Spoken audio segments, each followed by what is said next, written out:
Let's go. This is special episode 444. And I'm so glad that I'm doing it. Tucker Carlson, Russell Brand, and they're talking about admitting that you were wrong. Now, what they mean in this conversation, in the context of the conversation, is the people in power right now not being able to admit they're wrong, not being able to backpedal on anything that they do. And this is very true when it comes to governments. They'll never admit, we messed up here, we shouldn't have done that. They never want to do that because they want to keep this godlike perfection in the eyes of the people, which is ridiculous because we all know how imperfect they are. We watch them fall asleep at places. We watch them fall down. We watch them do all sorts of nonsensical things. And this is worldwide, except for the falling asleep. Obviously, that's the U.S. Obviously, we're talking about Sleepy Joe in that situation.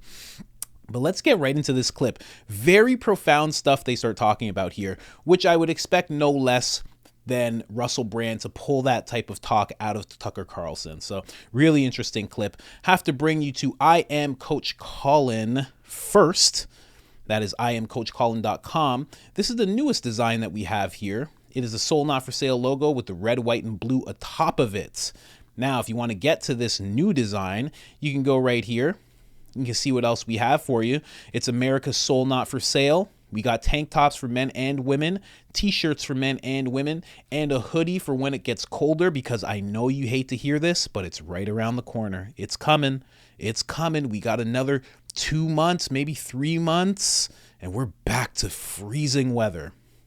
Most of us anyway. Now, we also have the regular Soul Not For Sale shirt as well, if you want to grab that. And we also have this shirt that I'm wearing right now. We have that as a t-shirt or a hoodie, anti-WEF shirt. That is IamCoachColin.com. If you want 10% off, this is what you do. You go to the discount code area and you put in I Am Coach Colin. It's all one word, all capital letters, one L in the Colin. That'll get you 10% off. And if you are someone who's purchased something off of this site already, thank you, thank you, thank you. You are truly appreciated. Like the video, it helps so much. Let's get into the clip. And now already we're being invited to kind of forget that sort of happened. Do you, and with Biden inadvertently saying Iraq instead of Ukraine, do you feel that is these kind of Freudian errors are simply because in time we will regard this conflict in the way we regarded Iraq? This is not to say not sympathetic towards Ukrainian people, but that it was a war primarily motivated by the interests of the military-industrial complex, the stated plan for BlackRock to rebuild Ukraine in a comparable way that Halliburton were able to exploit the conflict in Iraq, and indeed a secondary agenda to diminish Russia's capacity to be a superpower on the world stage. Do you think these things will become explicit and broadly accepted? And in a similar way, the people that have been rallying for war, using peculiar tropes that we always assume to be of the right, of patriotism and a lack of alliance, do you think that those people will undergo some kind of reckoning, Tucker? I hope so. I mean, the key to joy and wisdom is admitting that you're not God. That is the key. That's the key to life, in my opinion, admitting you're not God. And if you can't do that, you are doomed, because you're not God. By the way, that's a fact that you can't change. You were not God. Okay, period. Breaking news for me. News. So hit me pretty hard, that one. That's the moment. That's my take home. Oh, okay. Well, that's it. I'm out. It's essential to happiness and to honesty to admit when you're wrong. And it's so freeing. I mean, it's the basis of the recovery movement. I realized I was powerless. And I just have lived that. And I understand very well, personally, the human impulse to hide being wrong. Like, no one wants to admit being wrong, because in so doing, you admit you lack the power that you pretended that you had.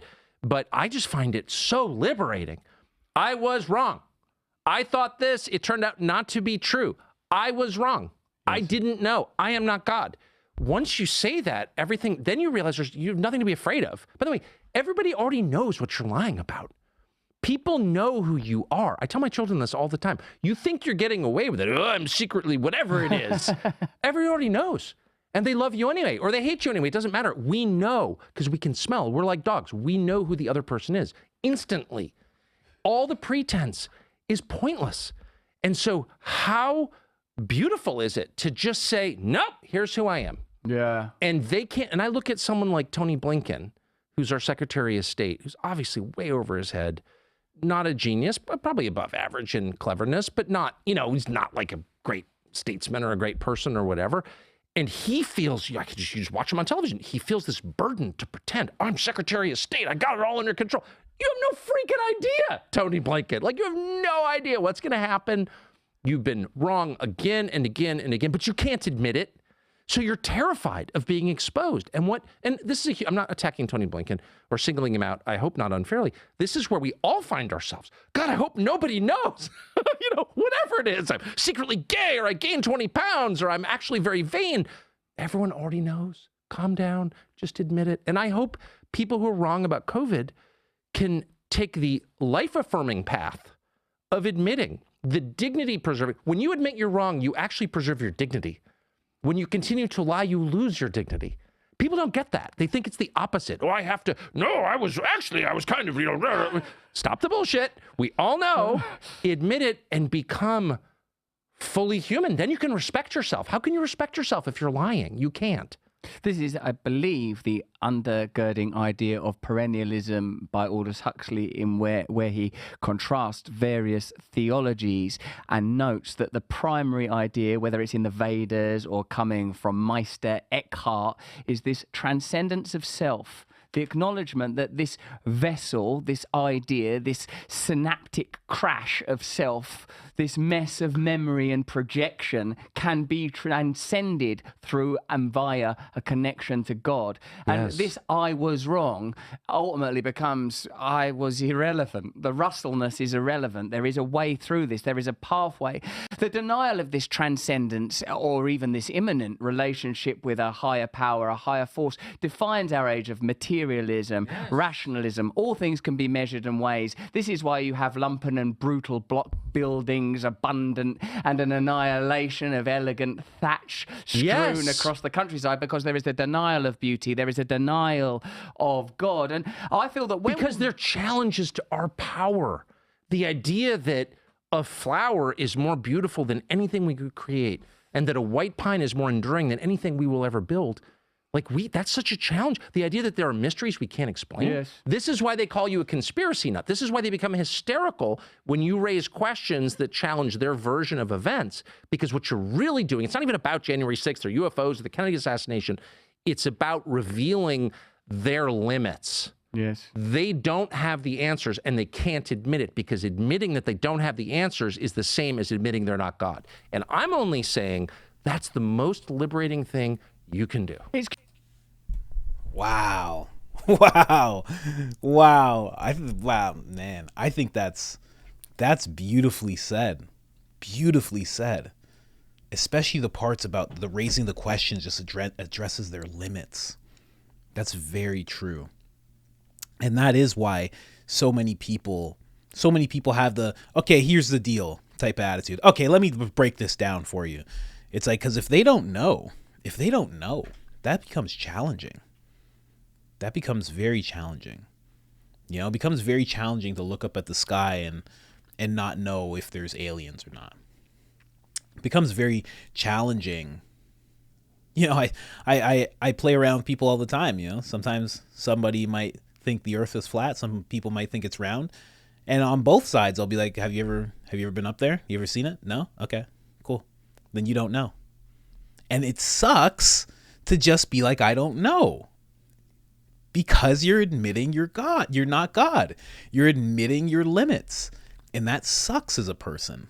It sucks not to have full control, because that's what we're taught to do. Really cool that they had this part of the conversation. Really, really interesting. I would love to hear Tucker talk about more things like that and hear his thought process on things. That's why I love when he's just on podcasts, because he just gets to do that. On his show, he has to stay right to a point, right? He's written a script. He has to stay to it. But yeah, that's so true. So true. And that is why the label of conspiracy theorist pops up. And also, I will say that's why the label of controlled opposition comes up. Because when you think someone's on your side and they say something that all of a sudden addresses your limits, makes you question your limits and what you know about the other side, well, then they're just like, you're controlled. You're controlled. I don't want to have to think. I'm all tribed up. I just want to stay tribed up. You're controlled opposition. That's it. I've decided. And how do I know? Because you said a thing that made me have to address the fact that I'm not God and that my side doesn't know everything. I see that a lot. Whew. Very interesting to think about. And then to the no, I even wrote it down. Admitting you're wrong preserves your dignity. That is such a hard-hitting quote. Admitting you're wrong preserves your dignity. And people do have it the other way around. It's no, if I admit I'm wrong, I lose my dignity. And that's almost like a game, I guess you could say, like your ego plays with you. You know, hold on to your dignity, or don't go through the embarrassment of admitting you're wrong. But that embarrassment is actually, it's humility. It keeps you humble. It's actually good. Actually builds character in a sense, where there's no character building in what you see. You know, the gentleman that he even brought up, there's no character building in acting like you know it all. There's no learning. You can't even learn if you act like you know it all. The best way to learn things is by saying, I don't know this. Can you help me? I was actually wrong about this, and now I don't know the actual answer. Is there anybody that knows the answer? As much as that makes you feel small, once you acquire the knowledge, you can now feel, I don't want to say big, but you can feel better about yourself. And that is why admitting you're wrong actually preserves your dignity, because then you learn, oh, wow. Great interview. I have to say, one of my favorite parts of this podcast was that conversation right there, because you never hear journalists talk about this. Never. There was that woman that wrote the RFK piece after RFK was on Joe Rogan, and she was talking about how it's all nonsense and this and that. And you can tell she didn't even watch the episode. And that woman, I forget what her name was, Ann something or other, but she'll never admit that she was wrong. She'll never admit, I didn't watch the whole episode from beginning to start. I didn't take notes on anything he said. I didn't fact check anything he said. I just know who he is, and I just wanted to write a thing because this subject makes me mad, makes me emotional. She'll never admit it. How many journalists will never admit they're wrong? The whole CNN cast will never pull back. Fox will never admit that they were wrong for firing Tucker Carlson. Project Veritas will never admit that they went down a very dark path by getting rid of James O'Keefe. They'll never admit it. A president brings you into an ongoing war and sends almost $200 billion over to another nation. They'll never admit they were wrong, because they think they preserve their dignity. They think they preserve this godlike stature. I am all-knowing. I am King Daddy. Come to me with all your questions. I know all. And exactly what Tucker said, everybody knows. You could look at the government and be like who's that black lady? I don't even know her name. I never even bother to learn her name. The one that she's like a press secretary. She's always holding the conferences. Never has an answer for a question. Always acts like she has all the answers. Someone will ask her something. She'll be like, I answered that question.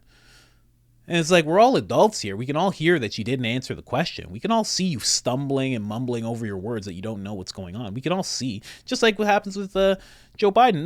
No Democrat will ever be like, it was a wrong thing. We didn't realize how far the mental decline was and we don't know what to do. They'll never say that. Never. Because, they're trying to preserve this dignity. This false dignity, a false sense of dignity. Very interesting. If you want the timestamp to that, it starts at 1 hour, 37 minutes, 30 seconds, and I ended it at 1 hour, 42 minutes, 56 seconds. Great part of the conversation. Again, hit the like button. It helps so much. It helps boost us out of the shadow realm. We need your help in that way. It's down there. I've been putting little things that say like and subscribe up there. We appreciate it more than you know if you've already hit that like button. Thank you. And that's it. Other than that, I am out. Episode 444.